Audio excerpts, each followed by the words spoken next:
The first thing Dax felt was cold.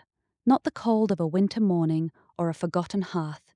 This was the cold of deep earth, of stone that had never known sunlight, of air that smelled of rust and something older. His cheek was pressed against a floor slick with moisture, and every bone in his body announced its displeasure with a chorus of dull, grinding aches. He opened his eyes.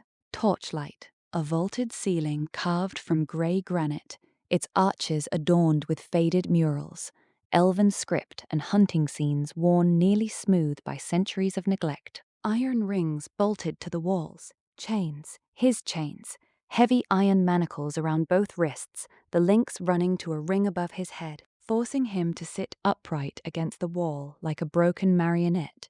He tried to remember who he was. Dax. The name surfaced first, then the rest followed slowly. 22 years old, a scholar's apprentice from the city of Vale. No combat training, no martial skill, just books and theories and a mind that had always moved too quickly for the world around it. And something new, something that had not been there before. A warmth behind his sternum, faint as an ember, humming at the precise frequency of a plucked string. He knew, without knowing how he knew, that this warmth had a name, telekinesis, and with it came something he hadn't anticipated, a sense vast and quiet, blooming outward from him like ripples on still water. The world resolved into a precise grey mesh inside his mind, every surface, every edge, every curve rendered in perfect three-dimensional detail, as though reality had been redrawn by an impossibly patient cartographer. He could feel the flagstones,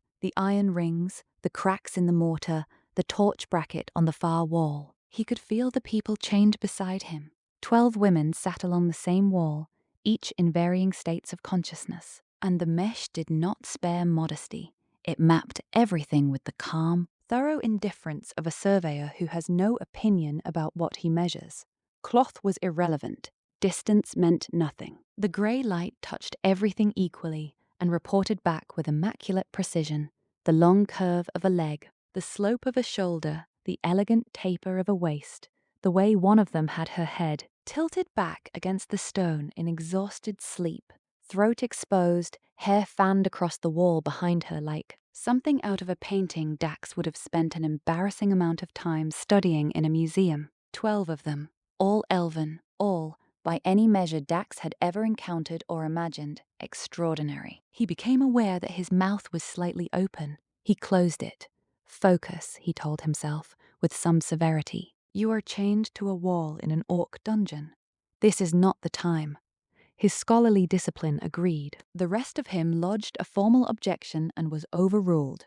Door, lock, guard. He reached out with his mind toward a loose pebble on the floor 3 meters away. The ember flared, and the pebble shot sideways, skidded, struck the far wall with a sharp crack. The warmth guttered and dimmed like a candle in wind.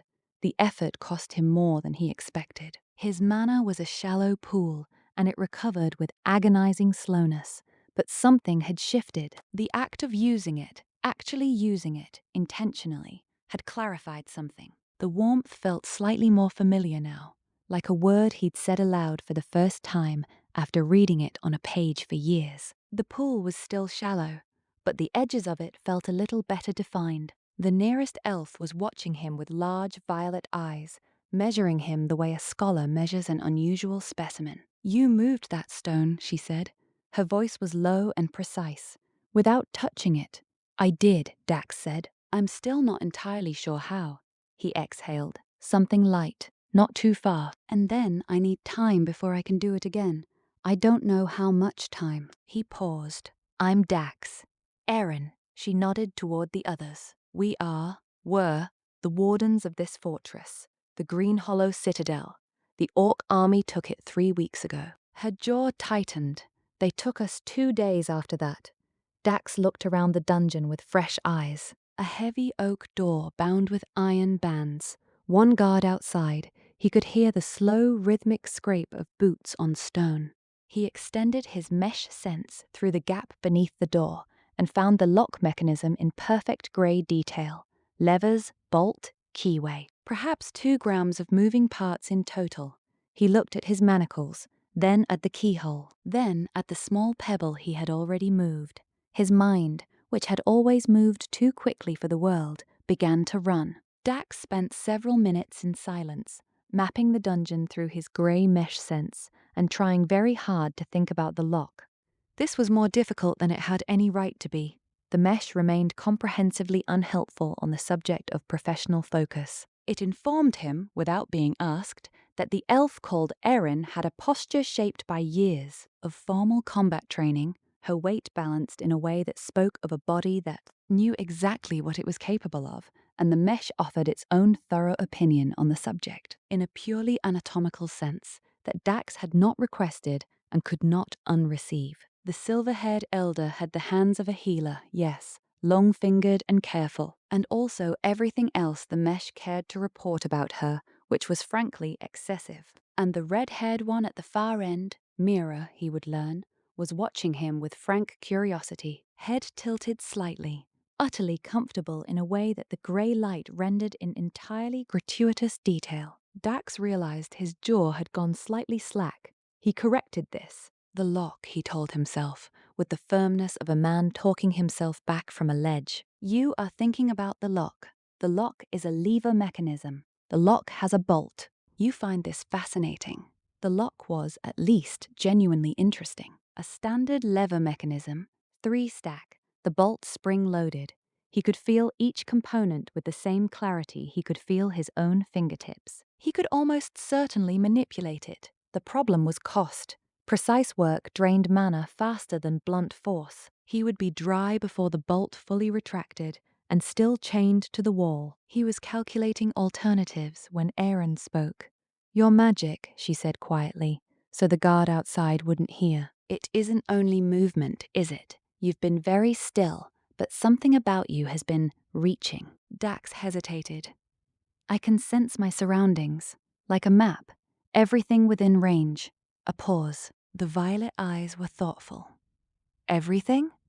"Everything," he confirmed, keeping his voice neutral and his expression perfectly composed. Something passed across her face, not quite embarrassment, more the look of someone rapidly recalibrating several things at once. Her eyes moved to his face, which he had not quite managed to fully compose in time, and one elegant eyebrow rose a precise fraction of a centimeter. She murmured in the elven tongue to the silver-haired woman beside her. Whatever she said, it traveled down the chain in a ripple of low voices and was received. With a range of reactions, the silver-haired elder closed her eyes briefly, as though confirming a suspicion. The dark-haired one made a very small sound that might have been a laugh, and at the far end, Mira glanced at Dax with an expression that managed to be simultaneously unsurprised and amused. The silver-haired elf spoke directly to him.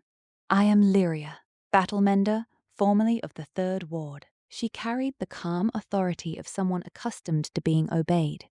"I have a proposal. 4 of us carry a skill, mana transfer. By sustained skin contact, we can channel mana between individuals. Roughly 60% efficiency per transfer. If we form a chain, we can pool what little we have and pass it to you." Dax stared at her. The idea was elegant, obvious in retrospect, the way the best ideas always were. "That would work," he said. 4 transfers compounding. Not much left at the end, but enough. He thought about it another moment. "Which 4? Myself, Erin, Senna, the dark-haired one, and Mira." Lyria's gaze was level. "You would need to be at the end of the chain. Direct contact." "Agreed," Dax said. He was very deliberately not thinking about what direct skin contact with any of them would mean for his mesh sense, which was already providing more information than any reasonable person needed. He was especially not thinking about Mira, who was still watching him from the ground, far end of the chain, with that quietly devastating expression of frank curiosity. "First, though," he said, with admirable steadiness, "the guard." He thought about it carefully. His limit was 1 kilogram, which sounded meager until he considered the physics. He had read the treatise at 14, force equals mass times acceleration, and he had always appreciated the democratic elegance of it. A 1-gram stone moving at 1,000 meters per second was not a pebble. It was a small catastrophe. His limit said nothing about how he had to distribute that kilogram. He gathered the smallest, sharpest fragment of granite he could find within reach, 0.5 gram, and held it suspended in his mind's grip. Then he poured everything into acceleration, not duration, not distance, not precision, just speed. The stone crossed the gap beneath the door faster than thought. In the corridor, the orc guard dropped without a sound. The keys struck the flagstones a moment later with a crash that echoed off the vaulted stone ceiling like a bell. Dax sat back. Something had opened in him, not dramatically, not with light or sound, but with the quiet certainty of a door swinging on well-oiled hinges. He had understood for the first time that his telekinesis was not one tool, but many, depending entirely on how he chose to use it. The pebble trick had taught him something. The simple test of moving a rock had not. His sense of his own limits shifted, or rather, his sense of what within those limits was possible expanded considerably. He filed that away and waited for the chain to begin. Dax slumped against the wall, completely spent. The ember in his chest was ash. His hands trembled faintly in the manacles, and the grey mesh flickered at the edges like a candle in a draught. "That was extraordinary," said Lyria, with the tone of someone revising a threat assessment upward by several categories. "I need time," he managed. "I'm empty." "Then we begin," Erin said. She looked down the chain. Senna, the one called Senna, small, dark-haired, close-cropped silver at her temples, shifted in her chains and placed her palm flat against Erin's wrist, where the manacle allowed contact. Something moved between them, visible as a faint luminescence beneath the skin, like bioluminescent water finding channels through dark rock. Erin pressed her hand to Lyria's. Lyria reached to Mira, red-haired, freckled, watching Dax with frank curiosity, and Mira stretched as far as her chain allowed and pressed 2 fingers to Dax's forearm. The warmth arrived like sunlight through a winter window, and with it, his mesh sense blazed back to its full, merciless, all-informing clarity. Mira's fingers were still on his forearm, and the mesh was telling him things about that in considerable detail. The warmth of her skin, the precise pressure of each fingertip, the way she was leaning slightly forward, and what that meant for the geometry of her collarbone above the neckline of her tunic. He was also receiving unsolicited information about Senna's wrist against Erin's, and Erin's hand in Lyria's, and the general assembled situation of 12 elven women in a dungeon that had become, through no fault of his own, the single most distracting environment he had ever occupied. Part of his mind, the part that had always been slightly ungovernable, was composing a very detailed and entirely inappropriate opinion about what it would feel like if the mana transfer were a very different kind of exchange, conducted under far more leisurely circumstances, with considerably less urgency and a great deal more time. From somewhere to his left he heard Mira say something in Elvish, quiet and dry. Whatever it was, it produced a barely suppressed sound from Senna that was unambiguously a stifled laugh. Erin's voice was level. "Dax. The lock," he said, perhaps slightly too quickly. "I'm doing the lock." "Focus," he told himself, with considerable urgency. "You are a man of learning. You understand physics. You have a door mechanism to manipulate and 5 levels of fortress above you, and this is absolutely not the moment." He reached for the door mechanism and worked carefully, feeling each lever shift like a slow conversation between metal parts. The bolt retracted with a whisper. The door swung 2 centimeters ajar on its own weight, and he guided the fallen guard's key ring through the gap and across the flagstones to Erin's feet. She was on her feet with the key before he finished exhaling. She moved down the line of her sisters with swift, practiced efficiency, unlocking each set of manacles, helping the weakest ones stand. 12 elven women filled the dungeon, stretching, murmuring in their own tongue, taking stock of injuries. Several moved with the centered balance of trained fighters. 2 had the bearing of mages, even stripped of their reserves. The youngest, who had not yet given her name, had been weeping silently since Dax first woke, but she had stopped now. She was watching him the way the others were. Through his mesh sense, the dungeon was now a great deal more complicated than it had been when it contained 12 chained and largely stationary elves. 12 freed, moving, stretching elves presented the mesh with Dax shut that thought down with the practiced firmness of a man who had been doing this for approximately 40 minutes and was developing real competence at it. He redirected his attention firmly to the tactical problem. Across the room, Erin was watching him with the expression of someone who had catalogued his tells and filed them neatly. She said nothing, but the corner of her mouth moved just slightly in a way that was somehow worse than a comment. Something else was happening too, subtler than the kinetic insight from before. The mana transfer had not simply refueled him. The foreign warmth of elven mana moving through his channels had left a faint trace, a new texture in his awareness, an understanding of how energy moved between bodies rather than just within his own. He didn't have words for it yet, but he filed it away with the quiet certainty that he would, eventually, find a use for it. "There is an entire garrison above us," Lyria said, delivering it like a briefing. 7 levels. We are in the deepest. The commander keeps his quarters in the old warden's tower. 40 soldiers when they took us. Perhaps 50 now. Dax did the arithmetic. Small mana pool. 2, maybe 3 precise efforts before he ran dry. Then stop, form the chain, recharge, continue. Slow and deliberate. Nothing like a warrior's rhythm. Everything like a siege engineer dismantling a structure one bolt at a time. Good. He had always preferred engineering to fighting. "We don't fight our way through," he said. "We move quietly. Locked doors are our cover, and I let the locks do the work." He looked at Erin. "You know this fortress better than any orc ever will. Then you lead. I'll handle the doors and anything that gets too close."